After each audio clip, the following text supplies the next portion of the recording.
Origin. The point or place where something begins, arises, or is derived. Spider-Man 1 the movie, Batman Begins, Iron Man 1, Superman 1978 are all good examples of excellent origins for characters. But why is that? That is due to their creative adaptation of these characters and displaying a detailed background of these characters and their universe, and why they became a hero in the first place. But the origin I want to talk about is Batman Arkham Asylum. Not only was this the origin of the Arkham series, which is probably one of the best superhero series in the video game genre, but it's also the origin of my love towards the character.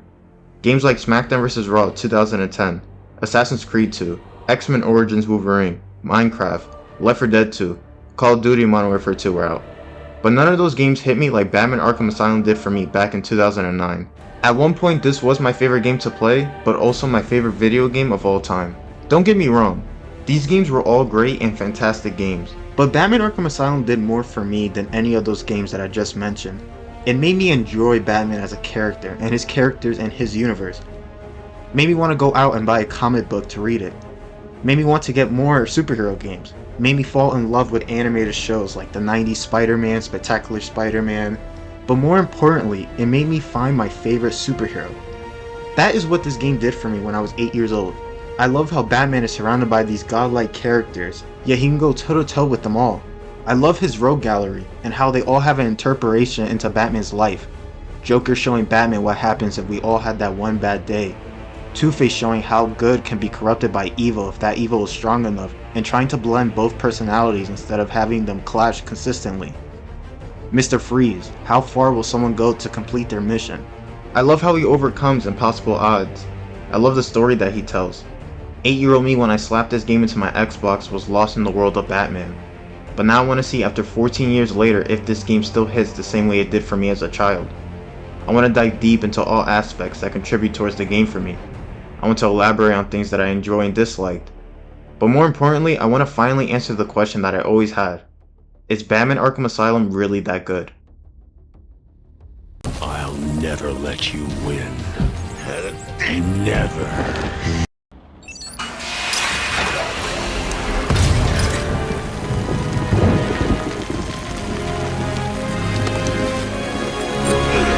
So what made this game my favorite back in the day and made me enjoy it 14 years later? Well, one of those things is quite simple and something that you have been seeing throughout this video so far. That being the visuals. This game looks visually fetching, and there is never a time when I'm looking at this game and thinking, this looks hideous. Character design, environment and setting, everything and everyone looks fantastic. Batman looks amazing, Joker looks amazing, Harley Quinn looks amazing, James Gordon looks amazing, Poison Ivy, Bane, Scarecrow, Killer Croc, the Goons, the Cells, the Batmobile. Everything just looks fantastic. They were able to capture a comic book-like setting towards this game, and it felt like I was watching an interacting episode from the Batman animated series. One of the reasons why I like the animated series so much is due to the visuals and how they presented each character, which this game does really well. Each character with a unique and stylish look to them draws me as the audience. Sure, I have a more preferred costume design like the new Batman Adventure Scarecrow or Batman the Animated Series Harley Quinn, but everyone looks the part. When I look at these characters, I know who they are, and the way that Rocksteady presented these characters were amazing. Even the way Batman's costume is destroyed throughout the game looks amazing. In the beginning of the game, Batman comes with a clean suit, but throughout the game and the encounters of his villains, his suit gets torn up, and that very small detail that they put in the game was very fantastic to experience. I really enjoyed the dark tone that this game brings. It feels like a combination of the animated series and their perspective of Batman, and they blended these colorful costumes but more grimy. When you think of Harley Quinn, you think of a bright red and black costume. With Riddler, you think bright green. When you think of Joker, you think of bright purple and green. They made these iconic, colorful costumes into a more serious tone. That is why I love the visuals so much, because even though everything is dark, it makes the characters, environment, and setting pop out more and expresses that this game is supposed to show that this is a more sinister, dark, and serious story.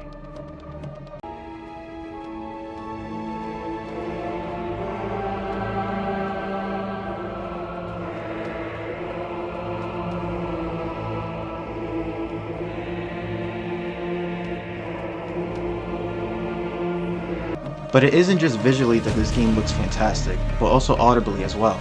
Rocksteady got some of the cast from the Batman animated series and some other voice actors, and they all did their parts to make the characters come from a comic book setting to a video game setting.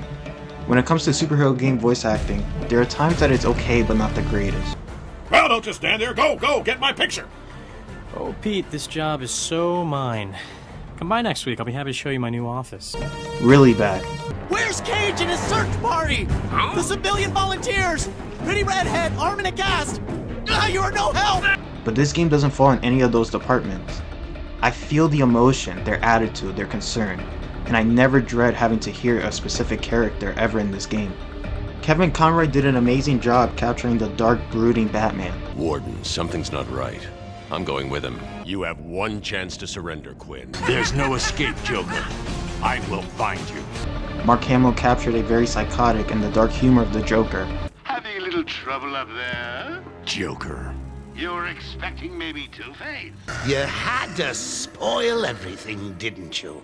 Beating up Bane, feeding Scarecrow to Croc, slapping around Harley, my hobby by the way, and ruining all my lovely Venom plants. Too easy. Oh, think about it. I got you trapped in a little metal box, hanging precariously over a deadly drop.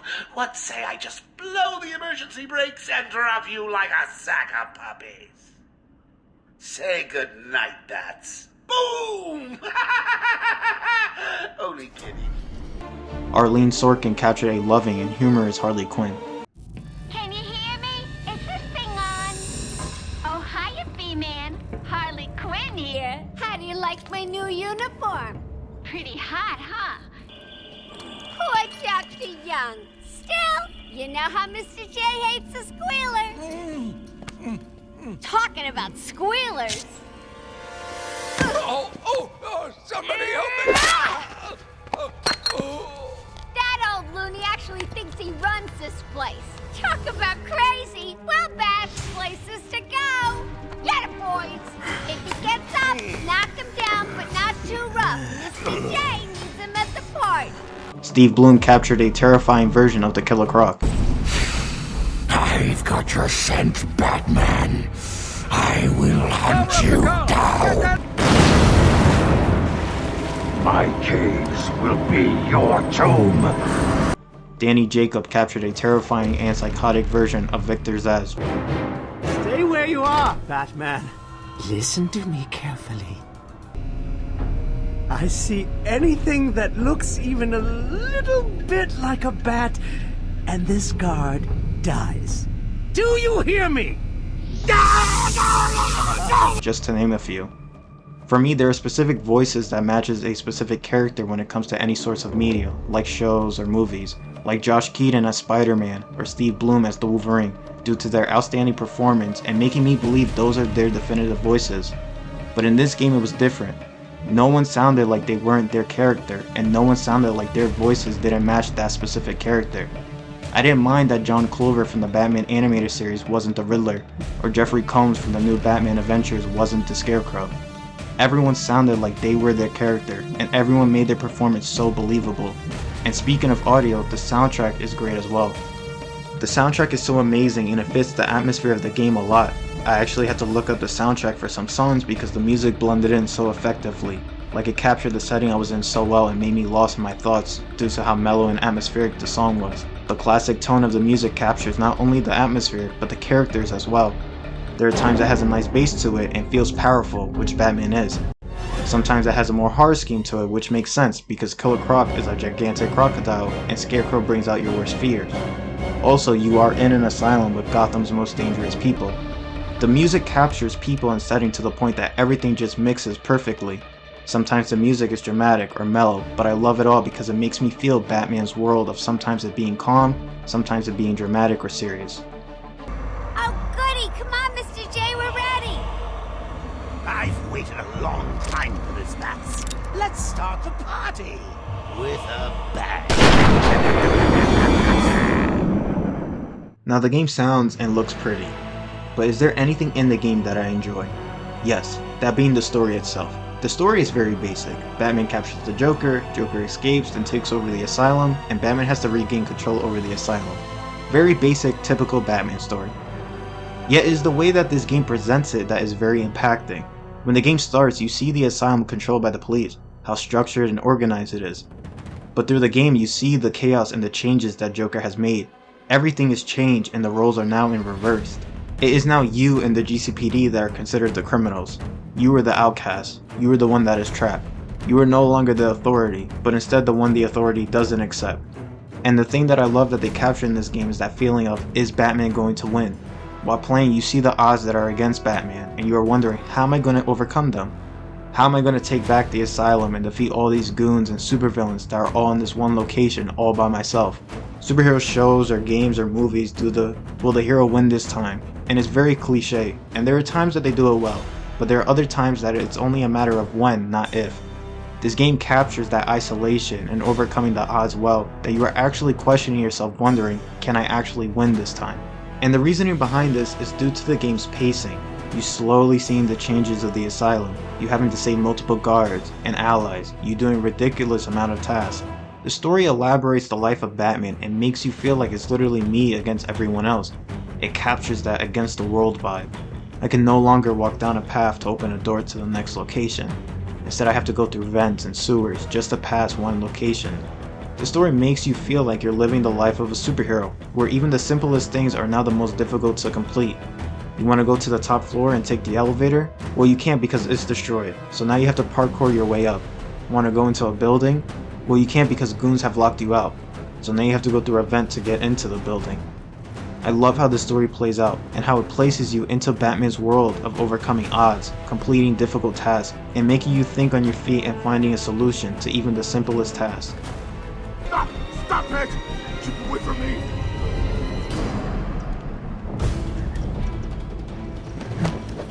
One other thing that I really enjoy is the stealth. This is very important because Batman is known for his stealth, to put fear into his enemies and use the darkness and shadows as his allies. When I am involved in these stealth segments, I feel that I'm actually putting fear into my enemies. I feel the sensation of what makes Batman Batman. You hear it in shows or movies how all these goons have these bizarre stories of how Batman took them out, and there are times that the audience think this is very outrageous or bizarre, because it's only a man in a suit. How is he going to string you up from a roof, make you vanish in a blink of an eye?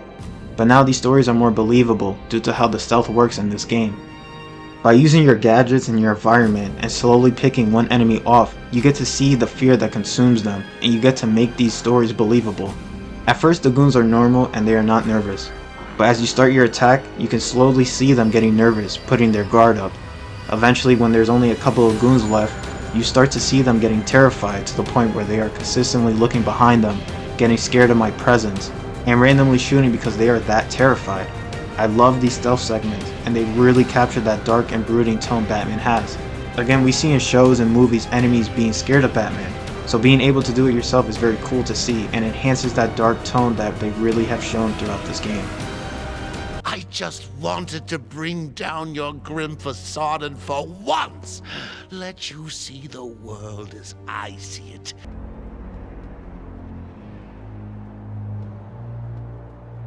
Even though this game looks amazing, sounds fantastic through and through, and has a very fun stealth segment, to be honest, that's where it ends in terms of positives for me. The length of the game is pretty solid, which I don't mind, and it's really fun from beginning to end, but there's nothing to do after you beat the game. There is no content afterward, and it kinda ruins that feeling of give me a little more after beating the game. There are no side missions, no DLC, the goons are all gone after you beat the game, and it's only just the lunatics running free, so you can't even fight anyone anymore. The only thing to do is to complete the challenge mode and collect all the Riddler trophies. Every other Batman game has more you can do after you beat the game, and side missions you can explore during the game to take that break from the main story, to see more of Batman's rogue gallery, and after the main story so you have more things to do after you beat the game. But Arkham Asylum doesn't have that. And I know it's the first game, but it's still kinda disappointing that after you beat the game, the only real thing you can do is play the story all over again. Now don't get me wrong, I could play the game again because of how good the story is. But once you play the story, that's really it. There's nothing else you haven't experienced already. I wish there was something else that drives me to play this game besides the story itself. Now that's funny!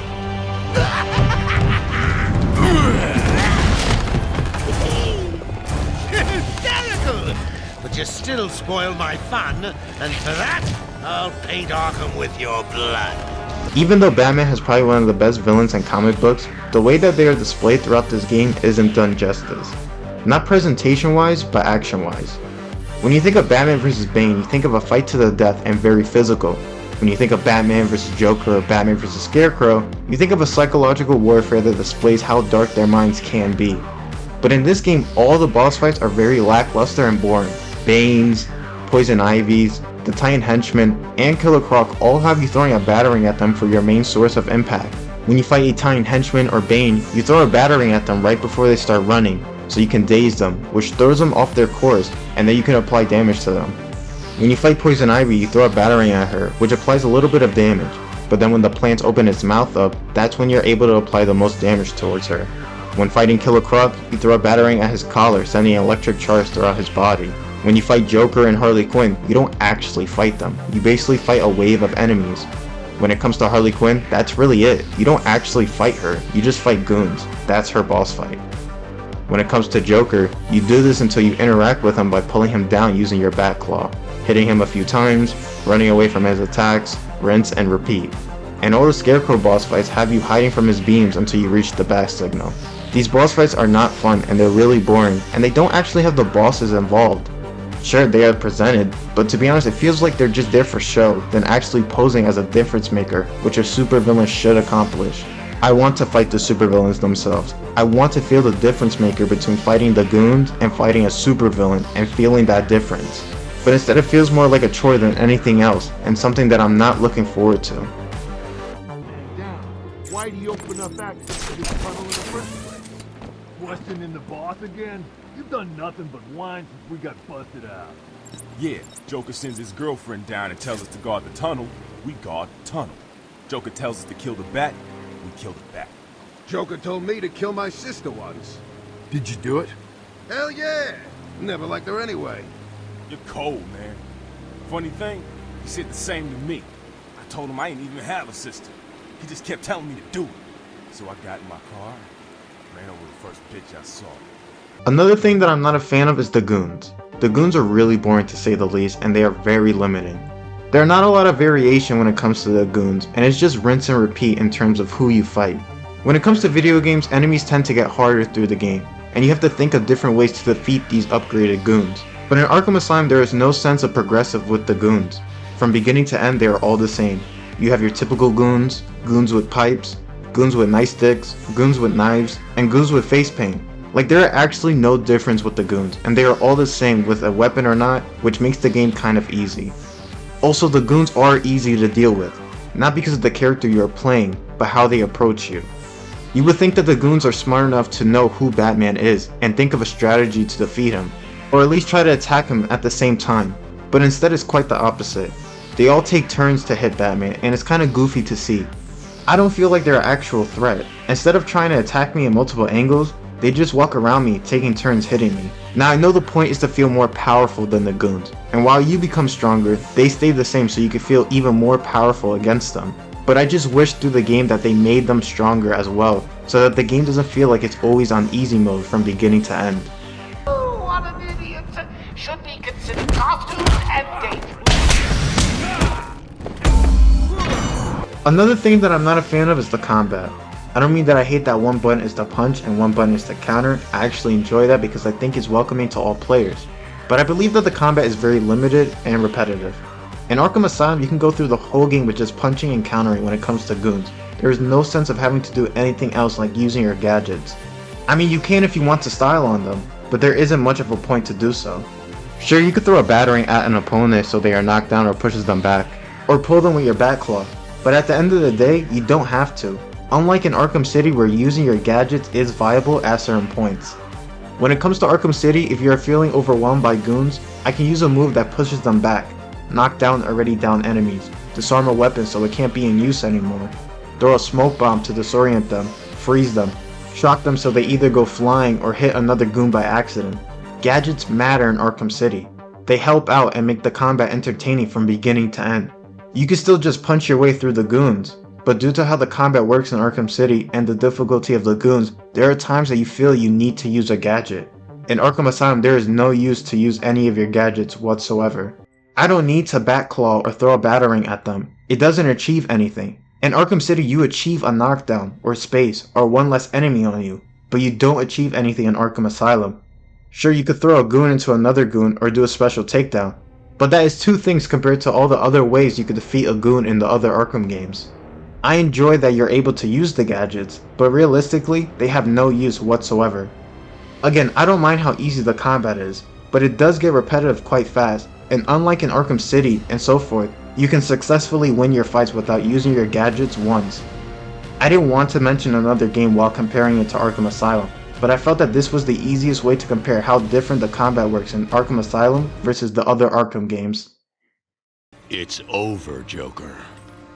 Over? Why, my dear delusional Dark Knight, it hasn't even begun.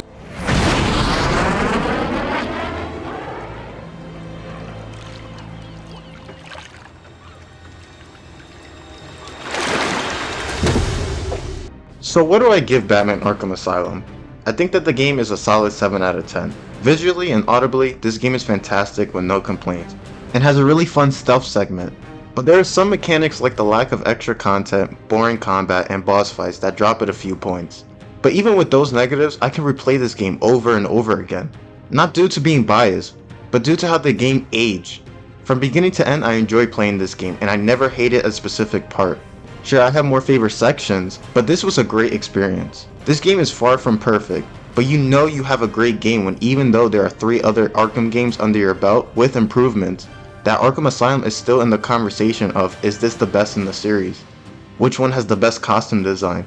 Which one has the best story? None of the Arkham games are left out, and even the first one is not left out, even though you would think that the first one is the worst one due to the other games having improvements of the original's flaws. That is why Arkham Asylum is a great origin. Though it might not be the best, it is still a great foundation of a great series, and showcase the potential that the Arkham series has to offer. Also, this is a great origin towards me. I just watched superhero shows and played superhero games back in the day because they looked fun. But Batman Arkham Asylum opened that gateway of learning about comic book characters, and opened a gateway of liking superheroes. I used to think this game was perfect back in 2009. And after 14 years later, I still think that it is in its own way. Making it feel like this is an episode of the beloved Batman animated series. Making a game that anyone can pick up and play. Exploring Arkham Asylum and the horrors it holds. Making comic book characters come to life in a video game aspect. Really exploring the depths of how you can feel like Batman himself. So thank you, Batman Arkham Asylum, for being a game I can always come back to relive my childhood and be lost in your world, even after playing this for 14 years. So, is Batman Arkham Asylum good? I could say after 14 years later, with other 3 installments in the Arkham series, with other superhero games to compete with, yes, I can proudly say that Batman Arkham Asylum is good.